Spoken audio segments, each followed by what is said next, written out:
પહેલાં તો બધાને જય સોમનાથ, જય શ્રી કૃષ્ણ, જય માતાજી. કેમ છો બધા? તો આજે હું તમારા માટે એક હેલ્ધી રેસીપી લઈને આવી છું. આપણે શિયાળા માટે સ્પેશિયલ ખજૂર પાક બનાવીશું. તમે વિડીયોમાં એન્ડ સુધી જરૂરથી રહેજો. ચેનલમાં નવા હોય તો ચેનલને સબસ્ક્રાઈબ કરજો. તો ચાલો આપણે ખજૂર પાક બનાવવાની શરૂઆત કરીએ. તો આપણે ખજૂર પાક બનાવવા માટે બધી સામગ્રી લઈ લીધી છે. કાજુ છે, બદામ છે, ઘી છે, સીડલેસ ખજૂર છે અને કોપરું છે. તો ચાલો આપણે બનાવવાની શરૂઆત કરીએ. સૌથી પહેલા આપણે ખજૂરને છૂટો પાડી લઈશું, જેથી હલાવવામાં સરળતા રહે. આપણે બધો ખજૂર છૂટો કરી લીધો છે, તમે જોઈ શકો છો. જેથી કોઈ સડેલો કે ખજૂર હોય તો નીકળી જાય, એટલે ચેક કરીને જ ઉમેરવાનો. પ્રથમ આપણે પેનમાં ઘી લઈશું. આપણે 2 ચમચી જેટલું ઘી ઉમેરીશું.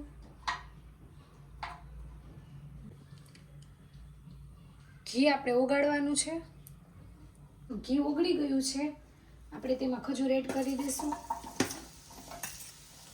આપણે 500 ગ્રામ ખજૂર લીધેલો છે, જે ઠળિયા વગરનો છે. હવે આપણે ઘીમાં ખજૂરને સાંતળી લેશું.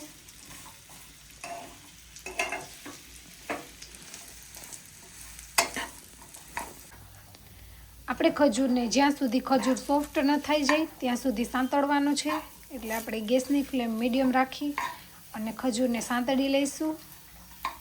તમે જોઈ શકો છો, થોડો થોડો ખજૂર મેશ થવા લાગ્યો છે. જેમ જેમ ગરમ થાય અને ઓગળે તેમ તેમ ખજૂર સોફ્ટ થાય છે. હજુ આપણે ઘણીવાર માટે હલાવવો પડશે. તો મસ્ત મજાનો ખજૂર સોફ્ટ થઈ ગયો છે, તમે જોઈ શકો છો. હવે એમાં બદામનો ભૂકો અને થોડો કાજુનો ભૂકો એડ કરી દઈશું. તમે ઘીમાં શેકીને પણ લઈ શકો છો, પણ મેં એમને કાચું જ નાખ્યું છે. તેને મિક્સ કરી દઈશું. મિક્સ કરી લઈશું, જેથી બધું એકદમ ભળી જાય ખજૂર સાથે. મિશ્રણ રેડી થઈ ગયું છે, તેને આપણે થાળીમાં એડ કરી દઈશું.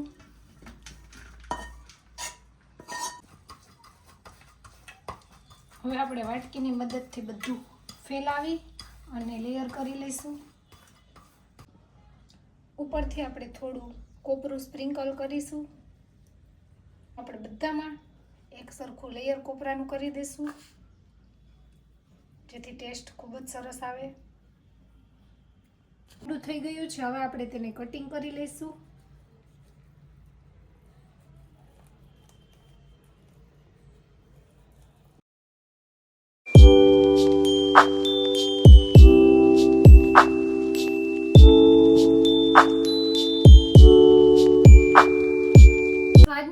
તમને કેવી લાગી તે કમેન્ટ કરીને જણાવજો. અને જો હજુ સુધી મારી ચેનલને સબસ્ક્રાઇબ ન કરી હોય તો સબસ્ક્રાઇબ કરી લેજો. તો મળશું રેસીપીના નવા વિડીયો સાથે. આવજો. જય સોમનાથ. Bye bye.